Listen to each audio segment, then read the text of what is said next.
Hello everyone, welcome to Tara IAS Think IAS Think Tara. In this video, we're going to have an analysis of the Hindu newspaper of today, that is 13th of May 2025, and this is presented to you by me, Lakshmi Saujanya. ఇవి మనం ఈరోజు discuss చేసుకోబోయే important articles. So మన first article, India's rising e waste, the need to recast its management. So ఇది మనకు GS paper 3 point of వ్యూలో important. And then how is shipping industry tackling emissions, ఇది కూడా మనకు జిఎస్ పేపర్ 3 పాయింట్ ఆఫ్ వ్యూలో important. Then toxic trolling, this also comes under GS 3. Trump claims US averted nuclear conflict, and this comes under GS2 and GS3. And India won't bend to Pakistan's nuclear blackmail, says Modi. So idu kuda manaku GS2 and GS3 point of view lo important. Then US China pact a mixed bag for India, idu manaku GS3 point of view lo important. Then our last article for today is India engaged with China on germanium export restrictions, says embassy. So ఇవి మనం ఈరోజు discuss చేసుకోబోయే important articles. So let's get started. ఇది మన first article, India's rising e waste, the need to recast its management. So ఈ విధమైన ఈ waste, plastic waste, ఇటువంటి టాపిక్స్ మనకు ఎన్వైరన్మెంట్ పాయింట్ ఆఫ్ వ్యూలో, ఎగ్జామినేషన్ పాయింట్ ఆఫ్ వ్యూలో చాలా ఇంపార్టెంట్, రైట్? సో ఏదైనా మెయిన్స్ ఆన్సర్స్ వచ్చినప్పుడు ఇటువంటి ఆర్టికల్స్ అండ్ ఎడిటోరియల్స్ ఏవైతే ఉంటాయో వీటిలోని ఇంపార్టెంట్ పాయింట్స్ ని మనం మెన్షన్ చేసినట్లయితే it will add more weight to your answer, especially when there is some kind of data, right? So you can definitely mention that in your answers. Syllabus mapping చూసినట్లయితే ఇది మనకు GS paper 3 environment, technology and economic development కిందకి వస్తుంది. So environment లో మనకు pollution and e waste management direct గా mention చేయబడ్డాయి. So e waste management మనకి ఇక్కడ చూసినట్లయితే ఎన్వైరన్మెంట్ పాయింట్ ఆఫ్ వ్యూలో జిఎస్ పేపర్ 3 కింద డైరెక్ట్ గా మెన్షన్ చేసిన ఒక topic. Then impact of technological growth on sustainability, sustainable industrial practices. So ఈ ఆర్టికల్ యొక్క కాంటెక్స్ట్ ఏంటంటే, ఇండియాలో ఏదైతే చాలా ఫాస్ట్ గా డిజిటల్ ట్రాన్స్ఫర్మేషన్ అవుతుందో దానివల్ల మనకు ఎలక్ట్రానిక్ డివైజెస్ యొక్క కన్జంప్షన్ అనేది చాలా ఎక్కువగా ఇంక్రీజ్ అవుతుంది. సో దీనివల్ల ఏమవుతుంది, ఆబ్వియస్లీ ఎలక్ట్రానిక్ వేస్ట్ అనేది పెరుగుతుంది, దట్ ఈస్ ఈ waste, right? So digital transformation వల్ల ఏంటంటే మనం ఇప్పుడు రీసెంట్ టైమ్స్ లో చూస్తున్నాం, పాస్ట్ 50 years లో ఉన్న దానికంటే మన ఎలక్ట్రానిక్ యూసేజ్ అనేది రీసెంట్ టైమ్స్ లో చాలా ఎక్కువగా ఇంక్రీజ్ అయింది. ఎలక్ట్రానిక్ డివైజెస్ మనం ఎక్కువగా యూజ్ చేస్తున్నాము అంటే ఆ డివైజెస్ యూజ్ చేసేసిన తర్వాత ఉండే ఆ ఈ వేస్ట్ ఏదైతే ఉందో ఆ వేస్టేజ్ ని కూడా మనం ఇంక్రీజ్ చేస్తున్నట్టే లెక్క, right? So this is the context. And India is the third largest ఈ వేస్ట్ జనరేటర్ గ్లోబలీ. సో మనం గ్లోబల్ గా ఉన్న అన్ని కంట్రీస్ లో చూసినట్లయితే ఇండియాలోనే థర్డ్ లార్జెస్ట్ ఈ వేస్ట్ అనేది జనరేట్ అవుతుంది. అండ్ పాస్ట్ 6 years లో మనకు 151% అనేది దీని యొక్క వాల్యూమ్ ఇంక్రీజ్ అయింది. అండ్ దీనిలో ఎక్కువగా మనకు ఏ సెక్టర్ నుంచి వస్తుందంటే informal sector dominates this, recycling, raging serious environmental and health concerns, right? ఈ రీసైక్లింగ్ అవన్నీ కూడా ఎక్కువగా ఇన్ఫార్మల్ సెక్టర్ లో జరుగుతున్నాయి. దానివల్ల మనకి ఇంకా ఎక్కువ environmental concerns and health concerns ఉన్నాయి. సో ఇది ఈ ఆర్టికల్ యొక్క కాంటెక్స్ట్. సో అసలు ఈ వేస్ట్ అంటే ఏంటో చూద్దాం. So the definition wise it means that discarded electrical or electronic devices that are no longer in use or are unfit for their original purpose. అంటే మనకు చాలా electronic devices are electrical devices ఉంటాయి. ప్రతి ఒక్క electrical device కి ఒక particular purpose అనేది ఉంటుంది. సో ఆ పర్పస్ కి మనం దాన్ని యూజ్ చేస్తాం. So for example we take a television. So television, what do we use it for? It has a particular purpose, right? So దీని యొక్క పర్పస్ ఎంతవరకు అయితే యూజ్ అవుతుందో అన్ని ఇయర్స్ మనం దాన్ని యూజ్ చేస్తాం. అండ్ దాని యొక్క యూసేజ్ ఇంకా లేదు, అది ఇంకా పని చేయడం లేదు అన్నప్పుడు మనం దాన్ని పక్కన పెట్టడం జరుగుతుంది. దట్ ఈస్ దీన్ని మనం వేస్టేజ్ లోకి పెడతాం. So it becomes a e waste, electronic waste. So దాని ఇంటెండెడ్ పర్పస్ ఇంకా అది ఫుల్ఫిల్ చేయదు. అది ఎంతవరకు అయితే పనిచేస్తుందో అంతవరకు పనిచేసిన తర్వాత no longer if it is in use, it becomes a e waste. And examples are like computers, mobile phones, televisions, refrigerators, batteries, circuit boards or other electronic appliances.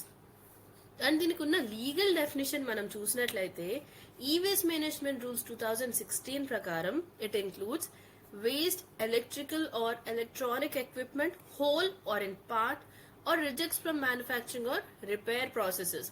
So ఇక్కడ మనం జనరల్ గా ఒక డెఫినేషన్ చూసాం, but మనం legal definition as per this e-waste management rules 2016 చూసినట్లయితే ఏవైతే electronic devices complete గా పాడైపోయిన ఎలక్ట్రానిక్ డివైసెస్ లేదా దాని యొక్క కొన్ని పార్ట్స్ అనేవి ఒక్కొక్కసారి మనకి పనిచేయవు. సో అప్పుడు మనం ఏం చేస్తాం, ఏదైనా ఎలక్ట్రిక్ డివైస్ యొక్క పార్ట్స్ ని మనం చేంజ్ చేస్తాం. చేంజ్ చేసినప్పుడు ఆ ఓల్డ్ పార్ట్ ఏదైతే ఉంటుందో మనం తీసి పక్కన పెట్టేసిన పార్ట్ అది ఈ వేస్ట్ కిందకి వస్తుంది, రైట్. సో ఆ విధంగా వేస్టేజ్ అయిన పార్ట్స్ లేదా కంప్లీట్ ఎలక్ట్రానిక్ డివైస్, అదేవిధంగా మనకు మ్యానుఫ్యాక్చరింగ్ ఎలక్ట్రానిక్ డివైసెస్ యొక్క మ్యానుఫ్యాక్చరింగ్ చేసేటప్పుడు అండ్ రిపేర్ చేసేటప్పుడు కొన్ని పార్ట్స్ అనేవి ఇంకా యూసేజ్ అవ్వని పార్ట్స్ అనేవి వేస్టేజ్ లోకి వెళ్తాయి. సో ఇవన్నీ కూడా మనకు ఈ వేస్ట్ కిందకి కవర్ అవుతాయని 2016 రూల్స్ ప్రకారం మనకున్న లీగల్ డెఫినేషన్. అండ్ దీని యొక్క కాంపోజిషన్ చూసినట్లయితే దీనిలో మనకు valuable materials and hazardous substances రెండు ఉంటాయి. వాల్యుబుల్ మెటీరియల్స్ ఏముంటాయి, మనకు గోల్డ్, కాపర్, రేర్ ఎర్త్స్ ఇటువంటి వాటిని యూజ్ చేస్తారు ఎలక్ట్రానిక్ డివైసెస్ లో. దాంతో పాటుగా కొన్ని డేంజరస్ ఆర్ హజార్డస్ సబ్స్టాన్సెస్ ఉంటాయి like lead, mercury, cadmium, BFRs etcetera. So ఇది మనకు ఈ వేస్ట్ యొక్క major definition and composition. Try to remember this.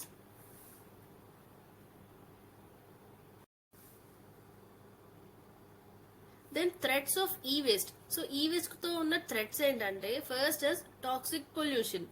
So ఈ ఎలక్ట్రానిక్ డివైజెస్ ని మనం సరిగా ప్రాసెసింగ్ చేయనట్లయితే దీని నుండి మనకు లెడ్, కాడ్మియం, మర్క్యూరీ ఇటువంటివి రిలీజ్ అవుతాయి దాని నుండి.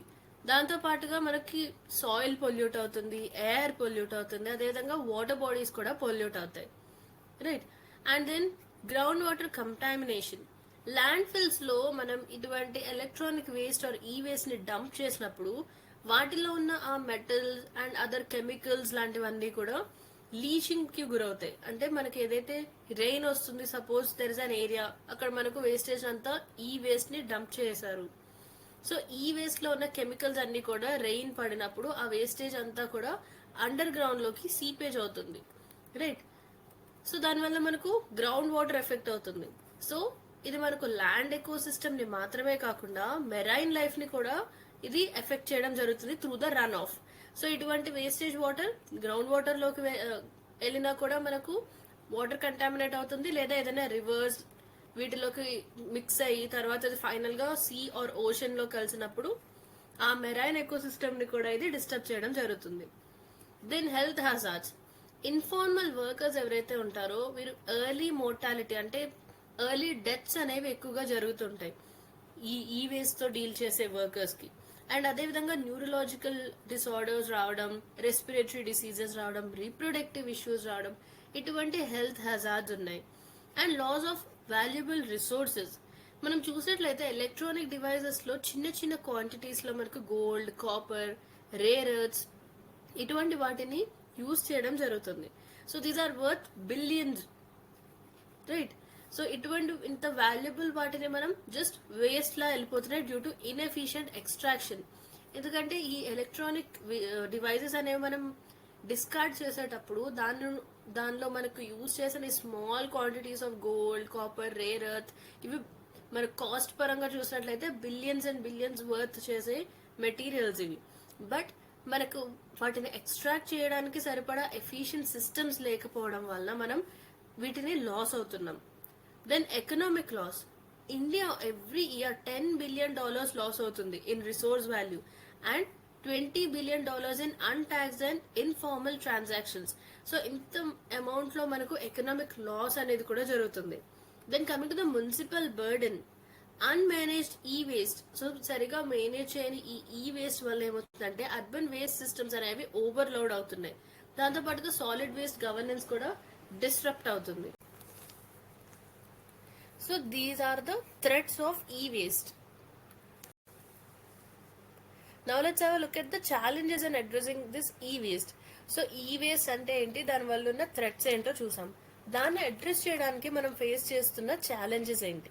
First is informal sector dominance. ఈ రీసైక్లింగ్ ఏదైతే ఉందో దీంట్లో 90% అనేది ఇన్ఫార్మల్ గా జరుగుతుంది without any regulations or safety standards. So proper safety standards లేదా రెగ్యులేషన్స్ లేకుండా ఆల్మోస్ట్ 90% ఆఫ్ రీసైక్లింగ్ అనేది మనకు ఇన్ఫార్మల్ గా జరుగుతుంది. సో ఇది మన first challenge. Second one is weak enforcement of EPR, అంటే ఎక్స్టెండెడ్ ప్రొడ్యూసర్ రెస్పాన్సిబిలిటీ. సో ఈ ఈపీఆర్ నార్మ్స్ లో మనకు మానిటరింగ్, అదేవిధంగా పెనాల్టీ మెకానిజమ్స్ అనేవి లేవు. సో ఈ ఈపీఆర్ యొక్క ఎన్ఫోర్స్మెంట్ అనేది వీక్ గా ఉంది. Then absence of price incentives. So price incentives లేకపోవడం, లో ఆర్ అన్ప్రెడిక్టబుల్ ప్రైజెస్. సో ఇలా మనకి ప్రైజెస్ అనేవి తక్కువగా ఉండడం అండ్ అన్ప్రెడిక్టబుల్ గా ఉండడం వలన రీసైకిలబుల్ ప్రోడక్ట్స్ ని డిజైన్ చేయడానికి ప్రొడ్యూసర్స్ కి కూడా ఎంకరేజ్మెంట్ అనేది ఉండడం లేదు. సో వీరికి ఎటువంటి ప్రైస్ ఇన్సెంటివ్స్ అనేది కూడా లేవు. Then inadequate infrastructure.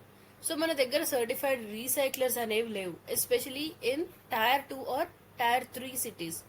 Then consumer apathy, public awareness లేకపోవడం అండ్ రెస్పాన్సిబుల్ డిస్పోజల్ కి కావాల్సిన ఇన్సెంటివ్స్ అనేది కూడా మన దగ్గర తక్కువగా ఉన్నాయి.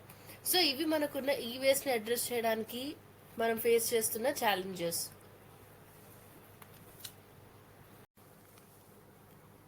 Now let's have a look at the steps in e-waste management cycle. So ఈ e-waste management cycle లో ఉండే డిఫరెంట్ స్టెప్స్ అనేవి చూద్దాం. ఫస్ట్ స్టెప్ ఏంటంటే మనకు కలెక్షన్. ఈ e-waste ఏదైతే జనరేట్ అవుతుందో ఈ ఎలక్ట్రానిక్ వేస్ట్ ని కన్స్యూమర్స్ నుండి మనం గ్యాదర్ చేయాలి లేదా కలెక్ట్ చేయాల్సి ఉంటుంది. And that will be done via centers or take back systems. Then storage. Collect చేసిన తర్వాత వీటిని మనం స్టోరేజ్ చేయాలి. సో టెంపరీగా మనం కొన్ని ఆథరైజ్డ్ ఫెసిలిటీస్ లో వీటిని సేఫ్ గా స్టోర్ చేయడం జరుగుతుంది. దెన్ డిస్మాంట్లింగ్, అంటే కాంపోనెంట్స్ అన్నిటినీ మనం సపరేట్ గా మనం వీటిని సపరేట్ చేయడం.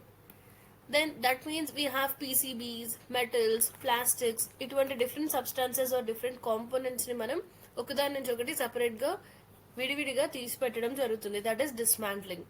Next step would be recycling. So దీనిలో భాగంగా ఈ ఎలక్ట్రానిక్స్ లో మనం ఏదైతే వాల్యుబుల్ మెటీరియల్స్ ని యూజ్ చేయడం జరుగుతుందో లైక్ గోల్డ్, కాపర్ ఎట్సెట్రా, వీటన్నిటిని మనం రికవర్ చేస్తాం. దెన్ రిఫర్బిషింగ్. రీఫర్బిషింగ్ ఏంటంటే మనకు repair and reuse of functioning parts.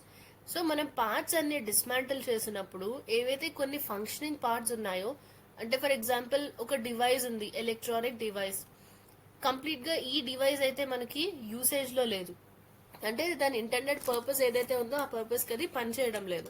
But దాన్ని మనం డిస్మాంటిల్ చేసినప్పుడు దానిలోని కొన్ని పార్ట్స్ అనేవి మనకు వర్కింగ్ కండిషన్ లో ఉన్నప్పుడు ఆ పార్ట్స్ ని మనం సపరేట్ చేస్తాం. వాటిని కొంచెం రిపేర్ ఏమైనా ఉంటే రిపేర్ చేసి రీయూజ్ చేయడం జరుగుతుంది. Right. So that is refurbishing. So this is an optional step, ఎందుకంటే మనకు ఈ విధంగా పనిచేసే పార్ట్స్ అనేవి ఉండొచ్చు, ఉండకపోవచ్చు. ఉన్నట్లయితే మనం రిఫర్బిషింగ్ అనే స్టెప్ ఉంటుంది, లేకపోతే మనం డైరెక్ట్ గా ఈ హజార్డస్ వేస్ట్ ట్రీట్మెంట్ కి వెళ్తాం. So there what will do is will do a safe handling of toxic elements. So toxic elements అంటే పాయిజనస్ ఎలిమెంట్స్, హజార్డస్ ఎలిమెంట్స్ ఏవైతే ఉంటాయో వీటిని మనం సేఫ్ హ్యాండ్లింగ్ చేయడం జరుగుతుంది. Then final disposal. So non recyclables ఏవైతే ఉంటాయో వీటిని ల్యాండ్ ఫిల్స్ అండ్ ఇన్సినరేషన్ కి పంపిస్తారు. అంటే ఈ ఎలక్ట్రానిక్ డివైస్ ఏదైతే ఉందో దీనిలో కొన్ని రీసైక్లబుల్ పార్ట్స్ ఉంటాయి, కొన్ని నాన్ రీసైక్లబుల్ పార్ట్స్ ఉంటాయి. రీసైక్లబుల్ పార్ట్స్ ని మనం రీసైకిల్ చేస్తాం, అండ్ ఏవైతే మనకు రీసైకిల్ అవ్వని పార్ట్స్ ఉంటాయో నాన్ రీసైక్లబుల్స్, వీటిని మనం ల్యాండ్ ఫిల్స్ కి అదేవిధంగా ఇన్సినరేషన్ కి పంపించడం జరుగుతుంది. సో ఇవి ఇన్ టోటల్ మనకు ఈ ఈ-వేస్ట్ మేనేజ్మెంట్ సైకిల్లో ఫాలో అయ్యే కొన్ని స్టెప్స్.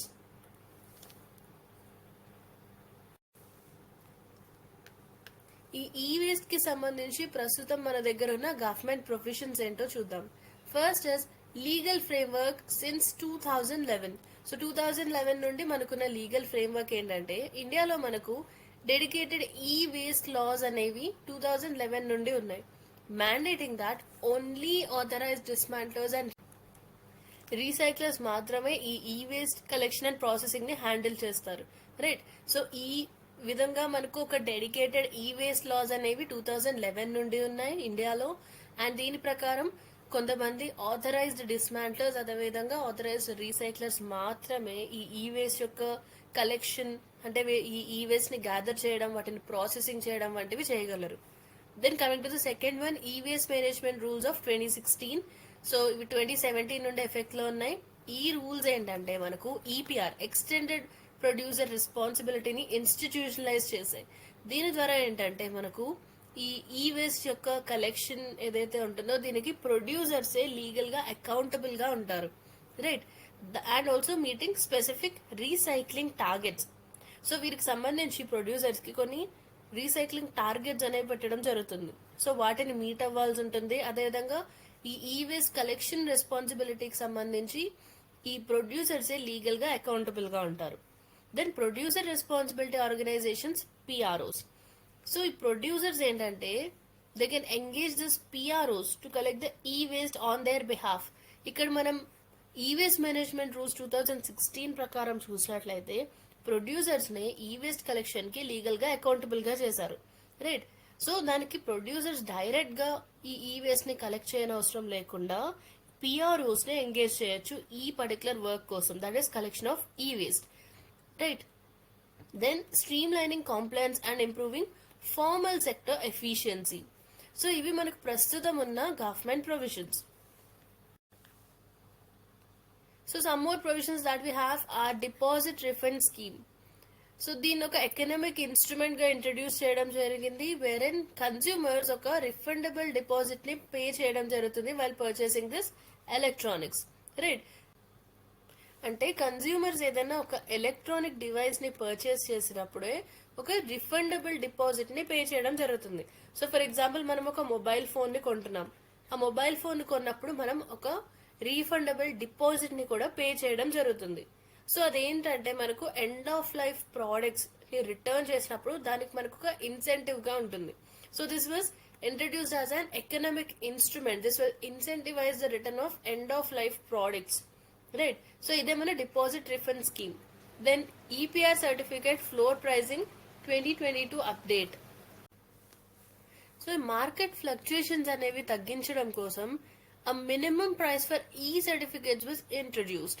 సో ఈ రీసైక్లర్స్ కి కూడా ఒక సస్టైనబుల్ ఎర్నింగ్ అనేది ఉండడం కోసం ఈ ఈపీఆర్ సర్టిఫికేట్స్ కి ఒక మినిమం ప్రైస్ అనేది కూడా ఫిక్స్ చేయడం జరిగింది.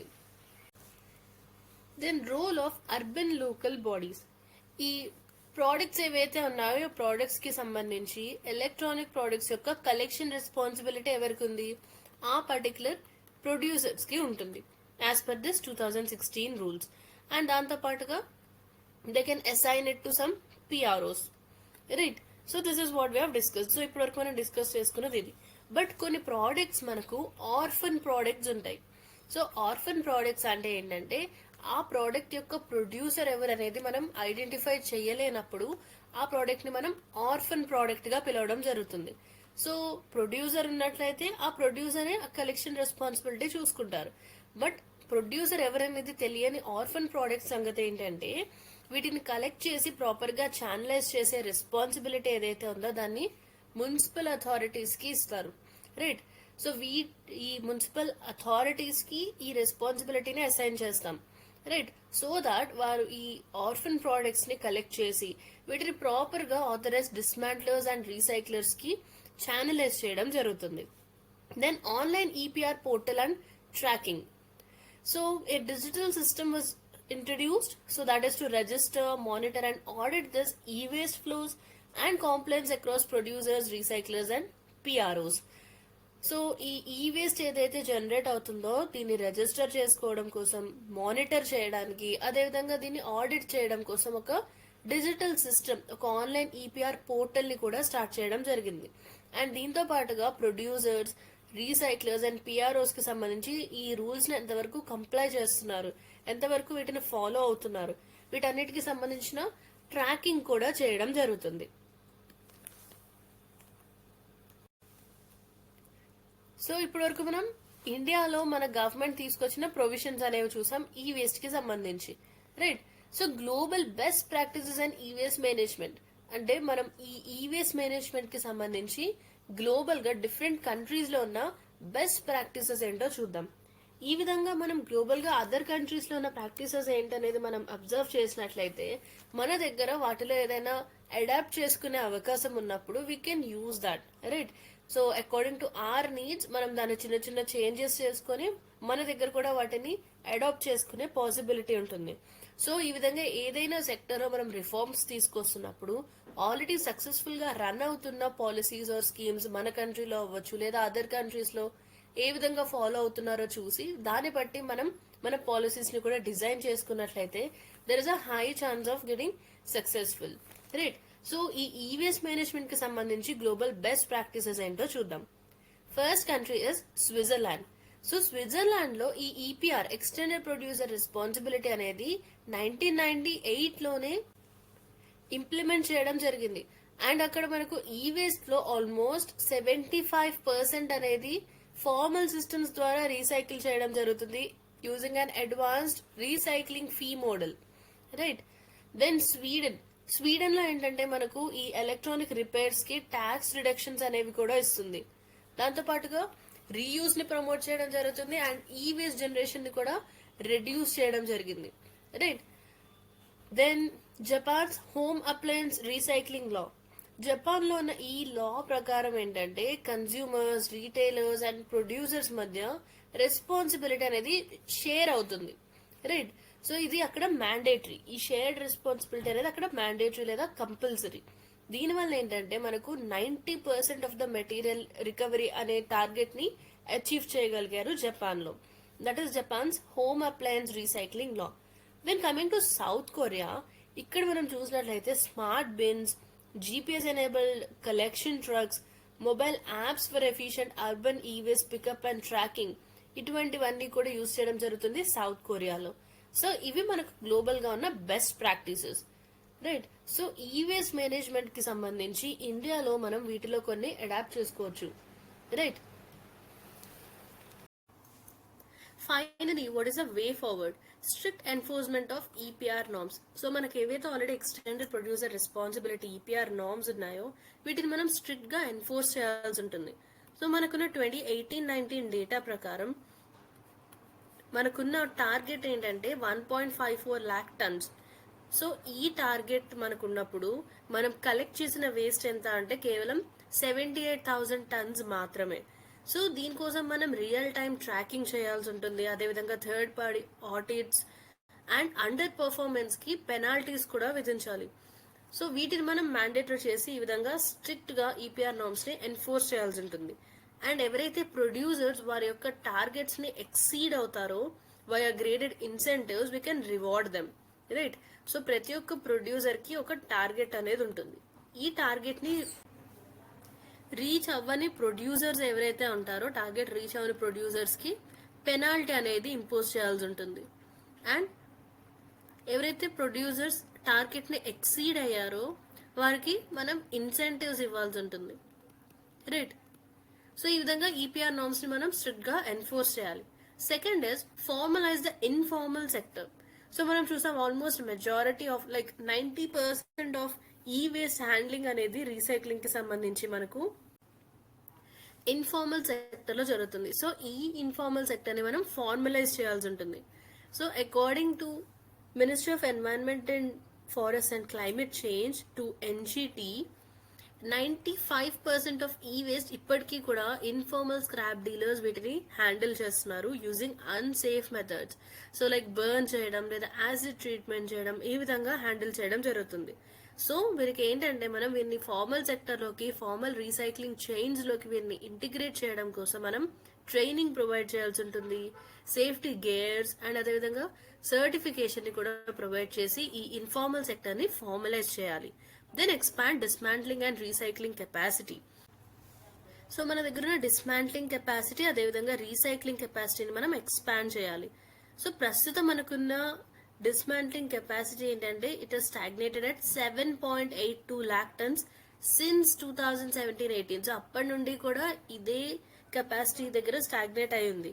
సో ప్రైవేట్ ఇన్వెస్ట్మెంట్ ని మనం ఎంకరేజ్ చేయాలి, అదేవిధంగా state led clusters so that we can double this national capacity. So this is the way forward. Then foster eco design and green manufacturing. ఈ recyclable product designs కి సంబంధించి మనం tax rebates ని offer చేయాల్సి ఉంటుంది. దాంతో పాటుగా innovation grants for modular recyclable product design and అదేవిధంగా ఈ ఎకో లేబులింగ్ అనేది కూడా మనం మ్యాండేట్ చేయాలి. And also this recyclable content disclosure అంటే ఒక ప్రోడక్ట్ లేదా ఒక ఎలక్ట్రానిక్ డివైస్ కి సంబంధించి దాన్ని ప్రొడ్యూస్ చేసినప్పుడు దానిపైన క్లియర్ గా ఎకో లేబులింగ్ అనేది మ్యాండేట్ చేశారు. దాంతో పాటుగా మనం ఈ కంటెంట్ ఏదైతే ఉంటుందో దీనికి సంబంధించిన రీసైక్లబుల్ కంటెంట్ ఏముందనేది మనం డిస్క్లోజ్ చేయాల్సి ఉంటుంది క్లియర్ గా, right? So that is green manufacturing and fostering this eco design. Then consumer incentives and awareness. Consumers కి కూడా మనం అవేర్నెస్ అనేది పెంచాలి. సో దానికోసం మనం national return and reward campaigns అనేవి లాంచ్ చేయాలి. దాంతో పాటుగా via deposit refund schemes and green points. మనం ఆల్రెడీ డిపాజిట్ రిఫండ్ స్కీమ్ అంటే ఏంటో చూసాం. అంటే ఏదైనా ఎలక్ట్రానిక్ డివైస్ ని మనం కొంటున్నప్పుడు పర్చేస్ చేస్తున్నప్పుడే దానికి ఒక రిఫండ్ అనేది పే చేయడం జరుగుతుంది, right? Then use schools, social media and influencers, వీటిని యూజ్ చేసి మనం ఈ వేస్ట్ డిస్పోజల్ ని కూడా ప్రమోట్ చేయొచ్చు. Then digital governance and transparency. EPR portal ని మనం బ్లాక్ చైన్ బేస్డ్ ట్రాకింగ్ తో అప్గ్రేడ్ చేయాల్సి ఉంటుంది so that we can enhance the traceability. And producers and recyclers కి సంబంధించి యాన్యువల్ కాంప్లయన్స్ ర్యాంకింగ్స్ ని కూడా రిలీజ్ చేయాలి.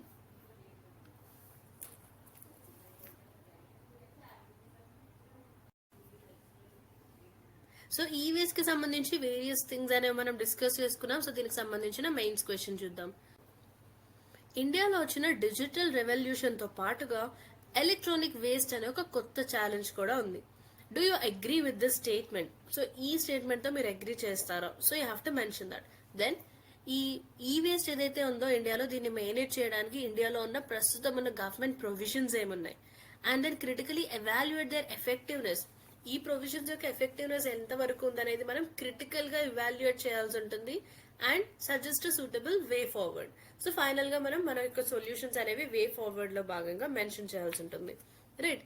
సో దీనికి కావాల్సిన కంటెంట్ ఆల్రెడీ మనం డిస్కస్ చేసాం. Include that as well as you can include your own points in the way forward. So try to write an answer within 250 words, and if you're facing any difficulty you can mention in the comment section below. ఇది మన next article, how is shipping industry tackling emissions. Syllabus mapping ప్రకారం ఇది GS paper 3 కిందకు వస్తుంది. Conservation and environmental pollution, global environmental governance, international organisations and their mandates like IMO, MEPC and India's efforts in green technology. So దీని యొక్క context ఏంటంటే ఎంఈపిసి అంటే marine environment protection committee. దీని యొక్క 83rd సెషన్ అనేది recent గా కన్క్లూడ్ అయింది. And it has concluded the long-standing debates on decarbonizing the global shipping industry, right? So MEPC of IMO, remember this, Marine Environmental Protection Committee of International Maritime Organization. So ఎప్పటి నుండో global shipping ఇండస్ట్రీని decarbonise చేయాలని debates అయితే జరుగుతున్నాయి. So ఆ debates అనేవి recent గా conclude అవడం జరిగింది. అండ్ ఈ సెషన్ లో ఒక మార్కెట్ బేస్డ్ మెజర్ ని అడాప్ట్ చేసుకున్నారు. సో దీని ద్వారా ఏంటంటే షిప్పింగ్ ఎమిషన్స్ ని తగ్గించాలి and also proposing global pricing mechanisms and regulations to address the sector's 2.8% share in global GHG emissions. So మనం ఓవరాల్ గా వరల్డ్ లో ఉన్న ఆల్ జిహెచ్జి అంటే మనం గ్రీన్ హౌస్ గ్యాస్ ఎమిషన్స్ చూసినట్లయితే దానిలో 2.8% అనేది షిప్పింగ్ ఇండస్ట్రీ నుండి మాత్రమే వస్తుంది. సో దీన్ని అడ్రస్ చేయడానికి ఇటువంటి షిప్పింగ్ ఎమిషన్స్ ని తగ్గించడం, గ్లోబల్ గా ఒక ప్రైజింగ్ మెకానిజం ని తీసుకురావడం అండ్ ఈ ప్రాబ్లమ్స్ ఏవైతే ఉన్నాయో వీటిని డీల్ చేయడానికి కొన్ని రెగ్యులేషన్స్ ని ఇంట్రడ్యూస్ చేయడం లాంటివి ప్రపోజ్ చేయడం జరిగింది. అండ్ వాటిని ఒక మార్కెట్ బేస్డ్ మెజర్ MBM గా అడాప్ట్ చేసుకున్నారు ఈ పర్టికులర్ సెషన్ లో. ఇది ఈ ఆర్టికల్ యొక్క కాంటెక్స్ట్.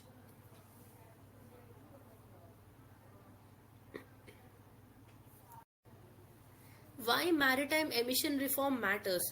సో ఈ మ్యారిటైమ్ ఎమిషన్స్ ని రిఫార్మ్ చేయాల్సిన అవసరం ఏముంది? సో దాని యొక్క ఇంపార్టెన్స్ ఏముందంటే first is climate impact. Shipping అనేది మనం చూసాం 2.8% అంటే ఆల్మోస్ట్ మన global green house gas emissions మొత్తంలో ఆల్మోస్ట్ 3% అనేది షిప్పింగ్ ఇండస్ట్రీ నుండే జరుగుతుంది. So this comparable to the major industrial sectors. So పెద్ద పెద్ద ఇండస్ట్రియల్ సెక్టర్స్ నుండి ఎంతైతే ఎమిషన్స్ జరుగుతున్నాయో ఆల్మోస్ట్ అటువంటి అమౌంట్ లో ఎమిషన్స్ అనేవి షిప్పింగ్ ఇండస్ట్రీ నుండే అవుతున్నాయి. So there is a lot of climate impact. The global trade interdependency. ఈ maritime logistics ఏవైతే ఉంటాయో వీటి ద్వారా మనకు వరల్డ్ లో ఉన్న 90% ట్రేడ్ అనేది జరుగుతుంది. సో దీన్ని డీకార్బనైజ్ చేయడం అనేది మన గ్రీన్ గ్లోబల్ సప్లై చైన్స్ కి చాలా చాలా important. Then IMO alignment with Paris goals. So ఈ డెసిషన్ తీసుకోవడం వలన ఈ ఐఎంఓని it is getting closer to the Paris goals. Paris goals ఏంటి, మనకు 1.5 డిగ్రీస్ టెంపరేచర్ టార్గెట్ అనేది మనం పెట్టుకున్నాం. ఆ టార్గెట్ ని రీచ్ అవడానికి కూడా ఇది హెల్ప్ అవుతుంది. Then push for alternative fuels. So alternative fuels like green hydrogen, ammonia, ఈ మెథనాల్, వీటిని మనం ఆల్టర్నేటివ్ గా యూజ్ చేయడానికి ఎంకరేజ్ చేయొచ్చు. దీని ద్వారా మనకు కొత్త టెక్ మార్కెట్స్ కూడా క్రియేట్ అవుతాయి. Then India strategic opportunity. దీనిలో మనకి ఇండియాకి ఎంతవరకు ఆపర్చునిటీ ఉందంటే, ఇండియా కూడా ఒక major maritime player, right? So మన కోస్టల్ రీజన్ చూసినట్లయితే we are located in a strategic position, right? So Indian ocean లో మనం ఒక స్ట్రాటజిక్ పొజిషన్ లో ఉన్నాం geographically. So India is a major maritime player. India can turn green ports and low emission fuels into a logistic competitiveness advantage. So దీనిలో ఇండియాకి చాలా చాలా strategic opportunity and advantage అయితే ఉంది. So this is why maritime emission reforms matter to us. So ఇది దీని యొక్క importance. ఈ మ్యారిటైమ్ డీకార్బనైజేషన్ కి సంబంధించిన కీ బ్యారియర్స్ ఏమున్నాయో చూద్దాం. First is equity concerns. So developed maritime powers and developing nations మధ్య ఫేర్ బర్డెన్ షేరింగ్ కి సంబంధించిన డిస్ప్యూట్స్ ఉన్నాయి. సో ఈ ఈక్విటీ కన్సర్న్స్ ని మనం అడ్రస్ చేయాల్సి ఉంటుంది. Then technological readiness. ఈ ఆల్టర్నేటివ్ ఫ్యూయల్ టెక్నాలజీస్ ఏవైతే ఉన్నాయో లైక్ గ్రీన్ హైడ్రోజన్ ఎట్సెట్రా, ఇవి ఇప్పటికీ కూడా కాస్ట్లీగా ఉన్నాయి, అదేవిధంగా అండర్ డెవలప్డ్ గా ఉన్నాయి. సో మనం ఈ ట్రాన్సిషన్ అయ్యే ఛాన్స్ ఏదైతే ఉందో అది మనకు ఆ స్పీడ్ అనేది మనకు తక్కువగా ఉంది, రైట్? సో ఇమీడియట్ గా దానికి ట్రాన్సిషన్ అయ్యే లేదా ట్రాన్స్ఫార్మ్ అయ్యే ఆ ఆపర్చునిటీ తక్కువగా ఉంది. Then geopolitical frictions. US మనకు ఈ ప్యారిస్ అగ్రిమెంట్ నుండి విత్డ్రా అయింది, right? And also climate linked trade rules ని కూడా రెసిస్ట్ చేయడం జరుగుతుంది. And also the oil exporting nations కూడా they are also hesitant. So because of this geopolitical frictions have also come. Then infrastructure gaps. చాలా countries లో మనకు proper గా ఈ గ్రీన్ ఫ్యూయల్స్ లేదా జీరో ఎమిషన్ వెజల్స్ ని హ్యాండిల్ చేసే ఆ ఎక్విప్మెంట్ అనేది అటువంటి పోర్ట్స్ చాలా కంట్రీస్ లో లేవు. అంటే మనకు ఇన్ఫ్రాస్ట్రక్చర్ గ్యాప్స్ కూడా ఉన్నాయి. Then cost burden on developing countries. So developing countries పైన ఈ కాస్ట్ బర్డెన్ అనేది పెరుగుతుంది because of the potential rise in the logistics cost. So దీనివల్ల ఏంటంటే మనకు లాజిస్టిక్స్ కాస్ట్ కూడా ఇంక్రీజ్ అవుతాయి అండ్ దానివల్ల export and import dependent economies especially impact అవడం జరుగుతుంది. సో ఇవి మనకు మ్యారిటైమ్ డికార్బనైజేషన్ కి సంబంధించి మనం ఫేస్ చేస్తున్న major barriers.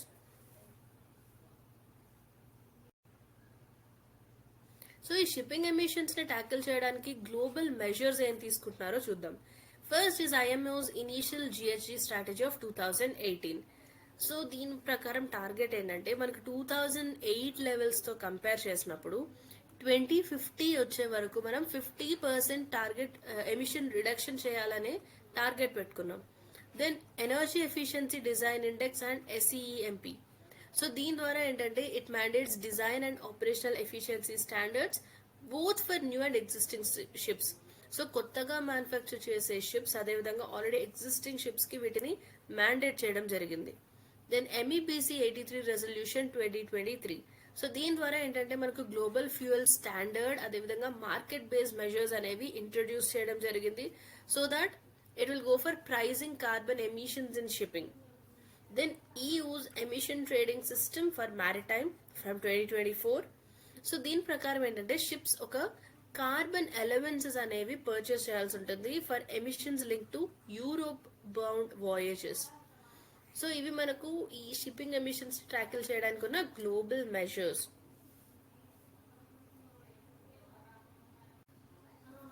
And green shipping కి సంబంధించి ఇండియాకి సంబంధించిన మెషర్స్ ఏంటో చూద్దాం. Indian measures for green shipping. ఇప్పటి వరకు మనం గ్లోబల్ మెషర్స్ చూసాం.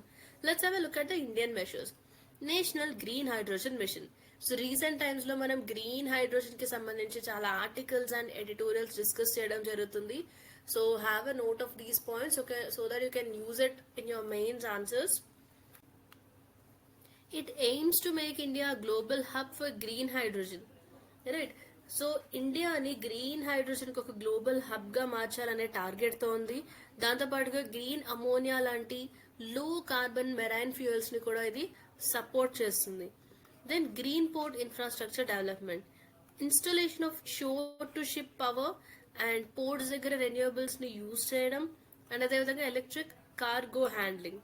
Then maritime India vision 2030 and Sagarmala, ఒక energy efficient digitally enabled low emission port operations కి ఒక రోడ్ మ్యాప్ ని తయారు చేయాల్సి ఉంటుంది as part of this maritime India vision 2030. So ఇది దీని యొక్క importance. And then we have pilot projects for alternative fuels, promotion of hydrogen or ammonia based shipping fuel through collaborations with industry leaders. So already ఉన్న industry leaders తో collaborate చేసి మనం hydrogen లేదా ammonia based shipping fuel ని promote చేయాలి. So దానికోసం ఈ alternate fuels కి సంబంధించిన పైలట్ ప్రాజెక్ట్స్ ని తీసుకురావాలి. So these are the Indian measures for green shipping. Finally, what's the way forward? Implement MBM globally by 2027. So ఈ ఎంబీఎం ఏదైతే ఉందో దీన్ని 2027 వరకు గ్లోబల్ గా ఇంప్లిమెంట్ చేయాలి విత్ రీజనల్ ఫ్లెక్సిబిలిటీ. అంటే ఒక్కొక్క రీజన్ కి సంబంధించి కొంతవరకు ఫ్లెక్సిబిలిటీని ప్రొవైడ్ చేస్తూ గ్లోబల్ గా దీన్ని ఇంప్లిమెంట్ చేయాల్సి ఉంటుంది. And interim financing for poorer nations. So కొన్ని పూర్ నేషన్స్ ఏవైతే ఇంత ఎఫర్ట్ చేయలేవో వాటికి కొంతవరకు మనం ఫైనాన్సింగ్ ని కూడా ప్రొవైడ్ చేయాలి. Then incentivise green fuel innovation. So దీనికి ఏంటంటే we can encourage investments in hydrogen or ammonia production and also green port infrastructure. Then develop carbon adjusted freight markets. So this is to reflect emission intensity in shipping costs. Then support transition for developing countries. So developing countries ఈ particular transition ఏదైతే జరుగుతుందో from normal fuels to this green fuels, right. So ఎటువంటి transition కి developing countries కి మనం కొంత support చేయాలి. ఏ విధంగా సపోర్ట్ చేయగలమంటే వాటికి టెక్నాలజీ ట్రాన్స్ఫర్ ని ప్రొవైడ్ చేయడం, గ్రీన్ పోర్ట్ ఫండింగ్ ఇవ్వడం, అదేవిధంగా రెగ్యులేటరీ గైడెన్స్ ని ప్రొవైడ్ చేయడం ద్వారా ఈ డెవలపింగ్ కంట్రీస్ కి ఈ ట్రాన్సిషన్ లో మనం సపోర్ట్ చేయగలం. Then what is India's role? Leverage this green national green hydrogen mission. So ఈ national green hydrogen mission of India ఏదైతే ఉందో దీన్ని మనం యూజ్ చేసుకుంటూ ఇండియన్ పోర్ట్స్ ని గ్రీన్ రిఫ్యూలింగ్ హబ్స్ గా ప్రమోట్ చేయాల్సి ఉంటుంది. అదేవిధంగా align IMO engagement with climate diplomacy.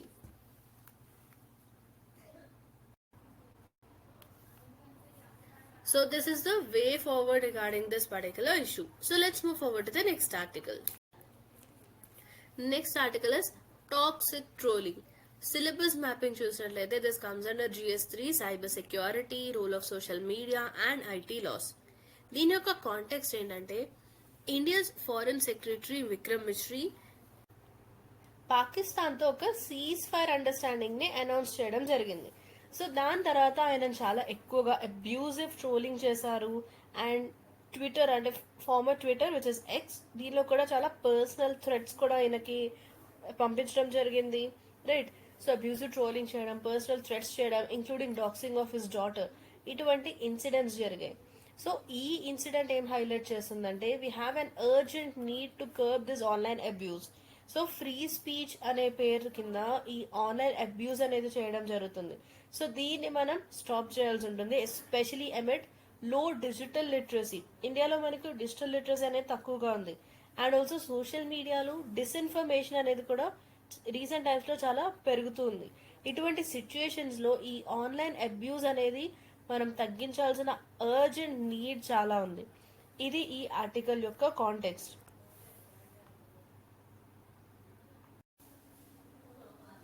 So let's have a look at some arguments for regulating this online trolling. Online trolling ని రెగ్యులేట్ చేయడానికి ఫర్ గా ఉన్న ఆర్గ్యుమెంట్స్ ఏంటో చూద్దాం. First is violation of dignity and privacy. So ఈ online abuse లో భాగంగా ఎక్కువగా మనకు Daxing, threads and character assassination వంటివి జరుగుతుంటాయి. సో ఇవి మనకు ఆర్టికల్స్ 19(2) అండ్ ఆర్టికల్ 21 వీటిని వైలేట్ చేస్తున్నాయి. Then threat to democracy. Trolling silences voices, especially of women, minorities, diplomats, weakening public discourse. So ఈ ట్రోలింగ్ వల్ల ఏంటంటే ఎక్కువ మనకు విమెన్ యొక్క వాయిస్ అనేది సప్రెస్ చేయడం జరుగుతుంది, అదేవిధంగా minorities and diplomats, right. So this is a threat to democracy. Then legal support exists. Delhi high court Shavya Sharma case 2024లో ఏమందంటే అన్చెక్ డాక్సింగ్ మనకు ప్రైవసీ రైట్స్ ని కూడా వైలేట్ చేస్తుంది అని. Then platform accountability.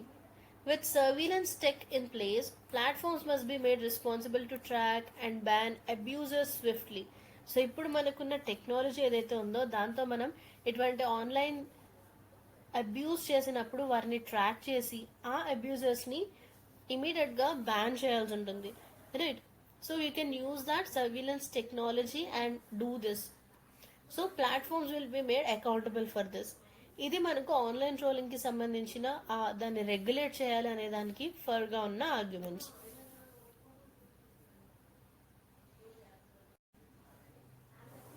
సో ఇప్పుడు దీనికి అగెయిన్స్ట్ గా ఉన్న ఆర్గ్యుమెంట్స్ చూద్దాం. That is concerns in over regulation. So over regulation చేసినట్లయితే ఇది ఫ్రీ స్పీచ్ కు ఒక రిస్క్ గా మారుతుంది. Broad anti trolling laws may be misused to suppress dissent, satire or criticism, right? So ఎక్కువగా రెగ్యులేషన్ చేసినా కూడా మనకు ఏమవుతుందంటే డిసెంట్ ని మనం సప్రెస్ చేసినట్టు అవుతుంది, అదేవిధంగా సెటైర్ ఆర్ క్రిటిసిజం ని కూడా సప్రెస్ చేయడం జరుగుతుంది, రైట్? సో వీటికి మిస్యూజ్ చేసే అవకాశం ఉంది. సో ఆ విధంగా చేసినట్లయితే ఇది ఆర్టికల్ 19(1)A వైలేట్ చేస్తుంది. Then we have Shreya Singhal versus Union of India case 2015. So ఇది ఒక ల్యాండ్ మార్క్ జడ్జ్మెంట్. దీనిలో సుప్రీం కోర్ట్ ఏమైందంటే citizens right to freedom of speech on the internet it is constitutionally protected. So ప్రతి ఒక్క citizen కి కూడా right to speech మనకి ఏదైతే కాన్స్టిట్యూషన్ లో ప్రొవైడ్ చేశారో దాంతో పాటుగా దానిలోనే మనకు right to freedom of speech on the internet కూడా కాన్స్టిట్యూషన్ గా ప్రొటెక్ట్ చేసే ఒక రైట్ అని చెప్పడం జరిగింది. And the court struck down section 66A of IT act. So ఇది వేగ్ అంటే అంత క్లియర్ గా లేదు, ఆర్బిట్రరీగా ఉంది, అదేవిధంగా అన్కాన్స్టిట్యూషనల్ గా ఉంది అని చెప్పడం జరిగింది. అండ్ ఈ జడ్జ్మెంట్ చాలా ఇంపార్టెంట్ ఎందుకంటే ఇది రైట్ ఆఫ్ ఫ్రీ స్పీచ్ అనే ఫండమెంటల్ రైట్ ని సేఫ్ గార్డ్ చేస్తుంది. And any new anti trolling legislation it must adhere to the test of legality, necessity and proportionality. So కొత్తగా ఏదైనా యాంటీ ట్రోలింగ్ లా తీసుకొచ్చినట్లయితే అది ఈ పర్టికులర్ టెస్ట్ చేయడం జరుగుతుంది, like test of legality, necessity and proportionality. So it must adhere to these test. Then subjectivity of offence. Terms like offensive or abusive ఇటువంటి terms అనేవి మనకు different situations లో డిఫరెంట్ గా వీటిని ఇంటర్ప్రిట్ చేయడం జరుగుతుంది. సో దానివల్ల ఏమవుతుందంటే మనకు పొలిటికల్ మిస్యూజ్ జరగచ్చు, అదేవిధంగా సెలెక్టివ్ ఎన్ఫోర్స్మెంట్ జరిగే రిస్క్ కూడా ఉంది. Then state over reach and privacy risks. So ఈ ఆన్లైన్ ఐడెంటిటీని మ్యాండేటరీగా డిస్క్లోజ్ చేయాలి అన్నప్పుడు లేదా content traceability it could create a chilling effect and threaten right to privacy and anonymity, especially for vulnerable voices. So దీనివల్ల right to privacy కూడా violate అయ్యే అవకాశం ఉంది.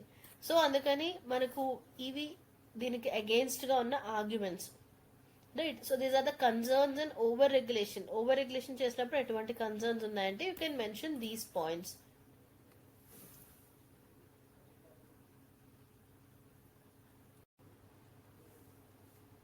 Finally what is a way forward? Anti trolling కి అదేవిధంగా anti doxxing laws అనేవి specific గా మనం ఎనాక్ట్ చేయాల్సి ఉంటుంది, right? So frame a narrowly defined legal provision focused on preventing online harassment, doxxing and cyber threats without infringing on legitimate free speech. So free speech ని ఏదైతే మనకు ఆ right ఉందో దాన్ని వైలేట్ చేయకుండా మనం ఆన్లైన్ హెరాస్మెంట్ ని ప్రివెంట్ చేసే విధంగా ఒక నారో డిఫైన్డ్ లీగల్ ప్రొవిజన్ అనేది తీసుకురావాల్సి ఉంటుంది. And ensure the law passes Shreya Singhal test of clarity, necessity and proportionality. So వీటిని పాస్ అయిన తర్వాత ఈ లాని మనం తీసుకురావాల్సి ఉంటుంది. సో ఆ విధంగా దీన్ని మనం ఫ్రేమ్ చేయాల్సి ఉంటుంది. Then implement the digital personal data protection DPDP rules of 2025. So ఒకవేళ పర్సనల్ ఇన్ఫర్మేషన్ యొక్క మిస్యూజ్ జరిగినా, అన్ఆథరైజ్డ్ డిస్క్లోజర్ జరిగినా, ఐడెంటిటీ బేస్డ్ టార్గెట్ చేసినా కూడా వారికి మనం పెనాల్టీస్ అనేవి ఇంపోజ్ చేయొచ్చు. And mandate platforms to protect the user data. So user డేటాను ప్రొటెక్ట్ చేసే ఆ రెస్పాన్సిబిలిటీ అనేది ఆ ప్లాట్ఫామ్స్కే ఉంటుంది, while ensuring judicial oversight for any data disclosure, right? Then platform accountability. Mandate time-bound takedowns, transparency reports and independent grievance redressal mechanisms. So ఇవన్నీ కూడా ఈ platforms provide చేయాలని వాటిని మ్యాండేట్ చేయాల్సి ఉంటుంది. దాని ద్వారా ప్లాట్ఫామ్స్ యొక్క అకౌంటబిలిటీ అనేది ఇంక్రీజ్ అవుతుంది. Then judicial oversight ensure courts balance protection from abuse with Article 19(1)(a) safeguards against misuse of laws. So ఈ ఆర్టికల్ 19(1)(a) యూజ్ చేసుకుని కోర్ట్స్ వీటికి ప్రొటెక్షన్ అనేది కూడా ప్రొవైడ్ చేయొచ్చు against the misuse of the laws. Then digital literacy campaign, cyber ethics, privacy rights and safe online conduct in schools and public platforms, వీటికి సంబంధించి మనం awareness అనేది ఇంక్రీజ్ చేయాలి. So this is the way forward for this particular issue.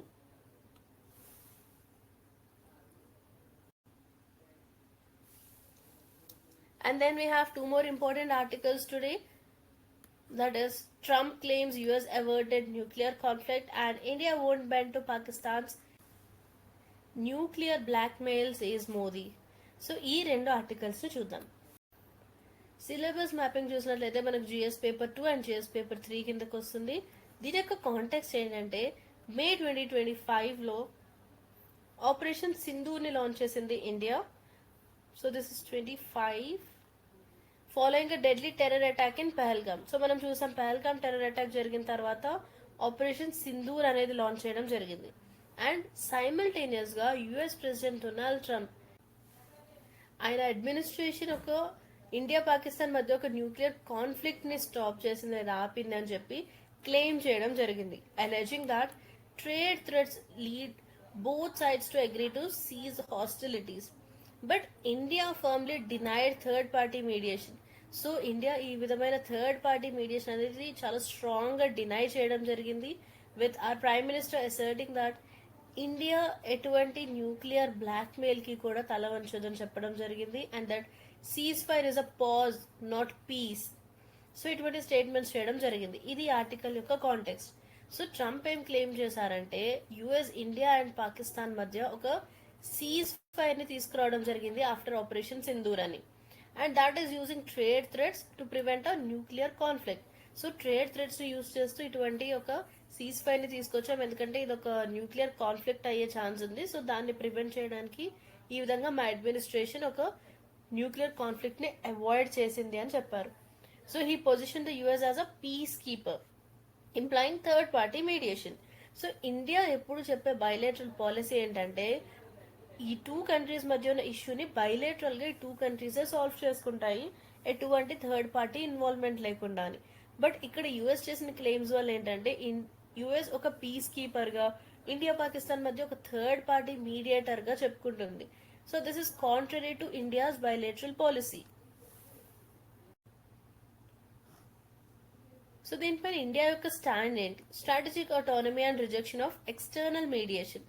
So US mediation కి అయితే India చాలా strong గా deny చేస్తుంది. Indian officials rebutted Trump's claim and మీరేమన్నారంటే ఎటువంటి ట్రేడ్ ఆర్ న్యూక్లియర్ కాన్ఫ్లిక్ట్ లాంటి రిఫరెన్సెస్ అయితే లేవు డ్యూరింగ్ ద డిప్లొమాటిక్ డిస్కషన్స్ అని చెప్పడం జరిగింది. And bilateralism was reaffirmed. So India ఏమంటుందంటే పాకిస్తాన్తో ఏదైనా ఇష్యూస్ ఉన్నప్పుడు all the issues with Pakistan including ceasefire decisions ఇవన్నీ కూడా బైలేటరల్ గానే హ్యాండిల్ చేసుకుంటాము without any third party involvement అని ఇంకొకసారి రీఅఫర్మ్ చేయడం జరిగింది India. Then counter terror doctrine was asserted. Prime minister Modi ఏమన్నారంటే ఇండియా ఎటువంటి న్యూక్లియర్ బ్లాక్ మెయిల్ ని కూడా టాలరేట్ చేయదు అండ్ ఆల్సో టెర్రరిజం ని కూడా టాలరేట్ చేయదు, asserting that talks and terror can't go together. Then Operation Sindoor policy continuity. India యొక్క response ఏంటంటే ఇంతకుముందు మనకు బాల్కోట్ 2019లో, ఊరిలో 2016లో జరిగిన దానికి ఒక follow up. This establishes a new normal in its counter terror policy. Then strategic communication is maintained. India diplomatically sidestep Trump's claims, focusing instead on ground level deterrence and sovereignty in regional crisis management. So overall గా India యొక్క stand ఏంటంటే మనం bilateral గానే ఈ ఇష్యూని solve చేసుకుంటాం, అంటే India Pakistan మధ్య ఉన్న ఈ ఇష్యూని ఈ టూ కంట్రీసే సాల్వ్ చేసుకుంటే without any third party involvement.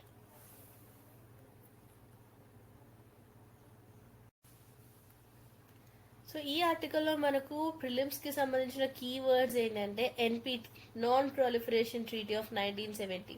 So దీని యొక్క ఆబ్జెక్టివ్ ఏంటంటే న్యూక్లియర్ వెపన్స్ యొక్క స్ప్రెడ్ని మనం ప్రివెంట్ చేయడం. అండ్ కేవలం 5 న్యూక్లియర్ వెపన్ స్టేట్స్ని మాత్రమే ఇది రికగ్నైజ్ చేయడం జరుగుతుంది. That is US, Russia, UK, France and China. And India, Pakistan and Israel వీటిని సైన్ చేయలేదు. These are non signatories, remember this. So ఈ పర్టికులర్ ఎన్పిటి ఏదైతే ఉందో దీనికి 3 పిల్లర్స్ ఉన్నాయి. ఒకటి non proliferation, 2 disarmament and third one nuclear ఎనర్జీని పీస్ఫుల్ యూజెస్ కోసం యూజ్ చేయడం. Then coming to the next one CTBT, comprehensive nuclear test ban treaty of 1996. So ఇదేంటంటే ఏ విధమైన పర్పస్కి కూడా మనం న్యూక్లియర్ ఎక్స్ప్లోజన్స్ని కంప్లీట్గా బ్యాన్ చేయడం జరిగింది. Then not at in force. So India, Pakistan, US, China, Iran, Israel and North Korea ఇవి ఇంకా దీన్ని రాటిఫై చేయలేదు. అండ్ ఇండియా దీన్ని సైన్ చేయలేదు. Remember this, India has not sign this citing discriminatory framework. So reason ఏం చెప్తుందంటే ఇండియా ఫ్రేమ్వర్క్ అనేది కాస్త డిస్క్రిమినేటరీగా ఉంది అని చెప్పి ఇండియా దీన్ని సైన్ చేయలేదు. That is సిటీబీటీ.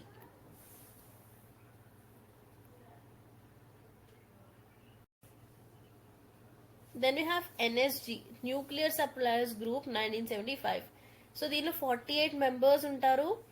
అండ్ దీనిలో మనకు న్యూక్లియర్ కామర్స్ అండ్ టెక్నాలజీ ట్రాన్స్ఫర్స్ని ఇది రెగ్యులేట్ చేస్తుంది. And remember India is not a member. ఈ 48 మెంబర్స్లో ఇండియా లేదు. బట్ 2008లో ఇండియాకు ఒక స్పెషల్ వేవర్ అనేది ఇవ్వడం జరిగింది for civilian nuclear trade. Then IAEA, international atomic energy agency. So దీని ద్వారా ఏంటంటే న్యూక్లియర్ ఎనర్జీని పీస్ఫుల్గా యూజ్ చేయడాన్ని ప్రమోట్ చేస్తుంది. దాంతోపాటుగా కొంతవరకు ఈ న్యూక్లియర్ ఎనర్జీ అనేది వెపన్స్ కోసం డైవర్ట్ చేయడాన్ని ప్రివెంట్ చేయడానికి ఇది ఇన్స్పెక్షన్స్ని కూడా కండక్ట్ చేస్తుంది. And India specific safeguards agreement 2009ని సైన్ చేయడం జరిగింది under US India nuclear deal.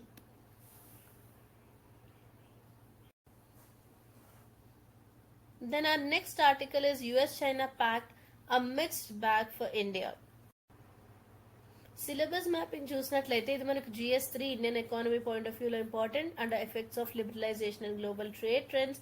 And దీని యొక్క కాంటెక్స్ట్ ఏంటంటే US and China bilateral tariffs టెంపరీగా రెడ్యూస్ చేయడానికి ఒప్పుకున్నాయి, rolling back some elements of the trade war. And Indian trade experts they divided on the implications. So మన యొక్క trade experts ఏమంటున్నారంటే కొంతమంది పాజిటివ్గా, కొంతమంది నెగిటివ్గా తీసుకుంటున్నారు ఈ మూవ్ని. సో కొంతమంది ఏంటంటే ఇది ఇండియన్ ఎక్స్పోర్ట్స్కి ఒక ఆపర్చునిటీగా చూస్తున్నారు.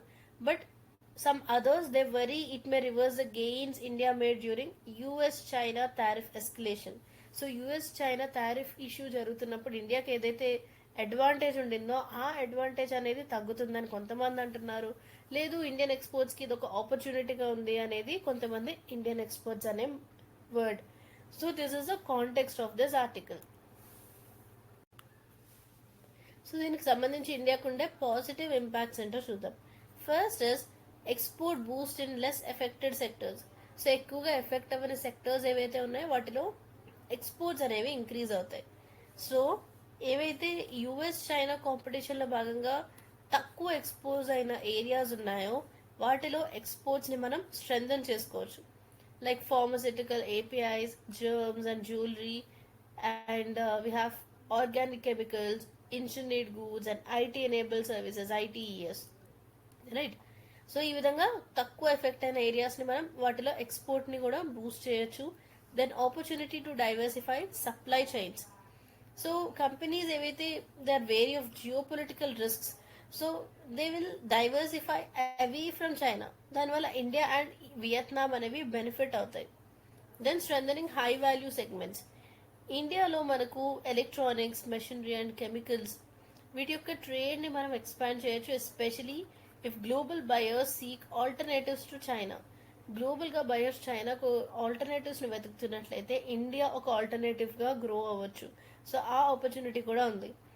Then temporary tariff reduction and global reprieve. Short-term stability in global trade flows. దీనివల్ల ఇండియన్ ఎక్స్పోర్ట్స్ అనేవి సపోర్ట్ చేయబడతాయి amid slowing world economy. So ఇవి ఇండియాకున్న పాజిటివ్ ఇంపాక్ట్స్. సో ఇప్పటి వరకు మనం ఇండియాకున్న పాజిటివ్ ఇంపాక్ట్స్ చూసాం. సో ఇండియాకున్న నెగటివ్ ఇంపాక్ట్స్ ఏంటో చూద్దాం. First is return of diverted investments. Firms that had shifted operations to India or Vietnam due to this tariffs, they may move back to China. Right. So ఎప్పుడైతే ఈ tariff issue జరిగిందో అప్పుడు కొంతమంది వారి యొక్క ఆ ఫర్మ్స్ యొక్క ఆపరేషన్స్ అనేవి ఇండియా లేదా వియత్నాంకి షిఫ్ట్ చేశాయి. బట్ ఇప్పుడంతా కాస్ట్ అన్ని నార్మలైజ్ అయ్యాయి కాబట్టి they may move back to China. India or వియత్నాంకి ఏవైతే షిఫ్ట్ అయ్యాయో అవి తిరిగి చైనాకి డైవర్ట్ చేసే ఛాన్స్ ఉంది. Right. And then tariff reversal fails to address structural imbalance. ఈ డీల్ ఏదైతే జరిగిందో అది యుఎస్ చైనా మధ్యన ట్రేడ్ ఇంబ్యాలెన్స్ యొక్క కోర్ ని రిజాల్వ్ చేయడం లేదు and making it an unstable reprieve. Then pressure on Indian exporters. ఈ కాంపిటీషన్ ఇంక్రీజ్ అవడం వలన it may undercut India's exports, especially ఏవైతే ఇంతకు ముందు మనకు చైనీస్ డిసడ్వాంటేజెస్ వల్ల గెయిన్ అయ్యాయో ఆ సెక్టర్స్ మనకి ఇంపాక్ట్ అయ్యే ఛాన్స్ ఉంది. Then dumping risks resurface. ఈ లోవర్ టారిఫ్స్ వల్ల ఏమవుతుందంటే it may revive dumping of cheap Chinese goods. Right. So tariffs తగ్గించడం వలన చీప్ గా ఉండే చైనీస్ గుడ్స్ యొక్క డంపింగ్ అనేది తిరిగి జరిగే ఛాన్స్ ఉంది. సో దీనివల్ల ఇండియాలో ఉన్న డొమెస్టిక్ మ్యానుఫ్యాక్చరర్స్ ఇంపాక్ట్ అవుతారు. సో ఇవి ఇండియాకున్న negative impacts. So finally what is the way forward? ఈ చైనా యుఎస్ టెన్షన్స్ ఏవైతే ఉన్నాయో ఈ డైనమిక్స్ లో ఇన్సులేట్ అయిన అంటే ఈ డైనమిక్స్ వల్ల ఎఫెక్ట్ అవ్వని సెక్టర్స్ ఏవైతే ఉంటాయో ఆ సెక్టర్స్ లో ఎక్స్పోర్ట్స్ ని మనం స్ట్రెంథెన్ చేయాల్సి ఉంటుంది. సో అటువంటి సెక్టర్స్ కి examples active pharmaceutical ingredients, that is APIs, jewellery sector and organic chemicals are some examples. And then ఈ చైనా +1 స్ట్రాటజీని యూజ్ చేస్తూ మన దగ్గర ఇంప్రూవ్డ్ ఇన్ఫ్రాస్ట్రక్చర్ అండ్ ట్రేడ్ లాజిస్టిక్స్ని పెంచి మనం ఇన్వెస్ట్మెంట్స్ని ఎక్కువగా అట్రాక్ట్ చేయొచ్చు. దాంతోపాటుగా negotiate bilateral trade agreements.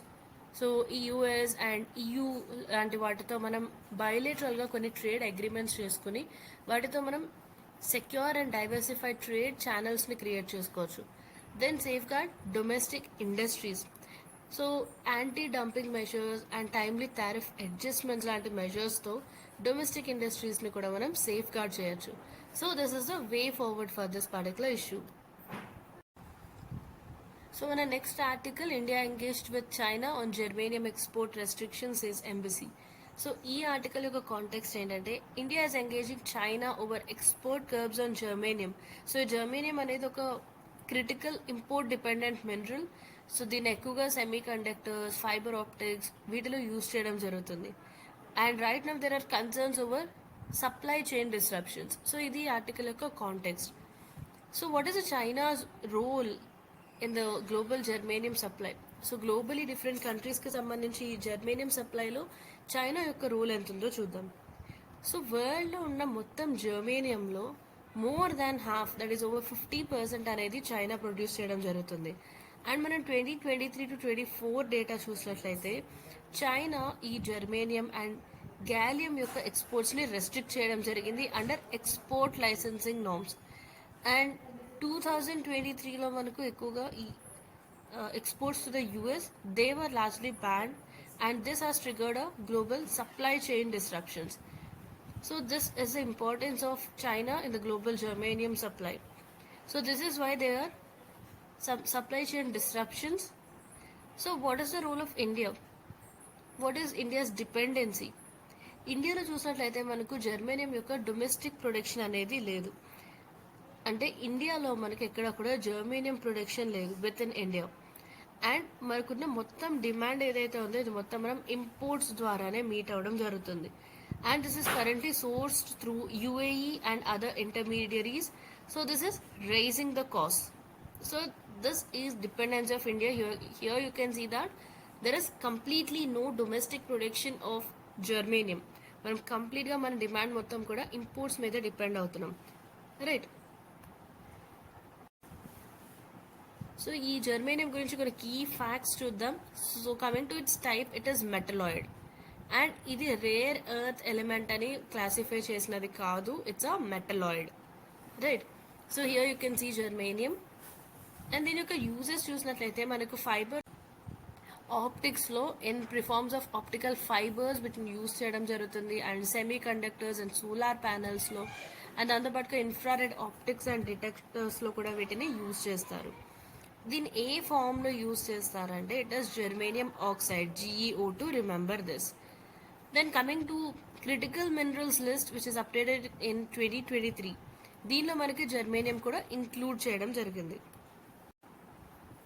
So these are some basic facts about germanium that you have to remember. So let's have a look at a practice MCQ on this topic. Consider the following statements regarding germanium. So germanium ki sambandhinchi konni statements icharu. So we have to identify the correct statements.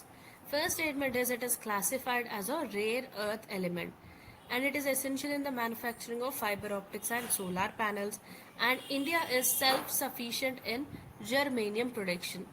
So ఇవి మనకి ఇచ్చిన 3 statements. So coming to the first statement, ఈ జెర్మేనియంని ఒక rare earth ఎలిమెంట్గా classify చేయడం జరిగింది అనేది మన first statement. So this is wrong. Germanium అనేది మనకు రేర్ ఎర్త్ ఎలిమెంట్ కాదు. Then you can here clearly eliminate these 2 options. Second statement, it is essential in the manufacturing of fiber optics and solar panels. So fiber optics manufacturing లో అదేవిధంగా solar panels manufacturing లో germanium use చేస్తారు అనేది మన second statement, and yes this is correct. Third statement, India is self sufficient in germanium production. అంటే మన కంట్రీలో ఎంతైతే జెర్మేనియం యొక్క నెసెసిటీ ఉందో దానికి ఎంత కావాలో దానికి సరిపడా మనం ఇండియాలోనే సెల్ఫ్ సఫిషియెంట్గా, అంటే ఏ కంట్రీ మీద ఇంపోర్ట్స్ పైన డిపెండ్ అవ్వకుండా ఇండియాలోనే మనం ప్రొడ్యూస్ చేసుకుంటున్నాం అనేది third statement. So this is wrong because ఇండియాలో మనకి డొమెస్టిక్ ప్రొడక్షన్ లేదు అని ఆల్రెడీ మనం డిస్కస్ చేయడం జరిగింది. So hope you remember. మన ఉన్నాయో కంప్లీట్లీ మనం ఇంపోర్ట్స్ మనం మీట్ అవ్వడం జరుగుతుంది. So this is definitely a wrong statement. So here the correct answer is B, 2 only.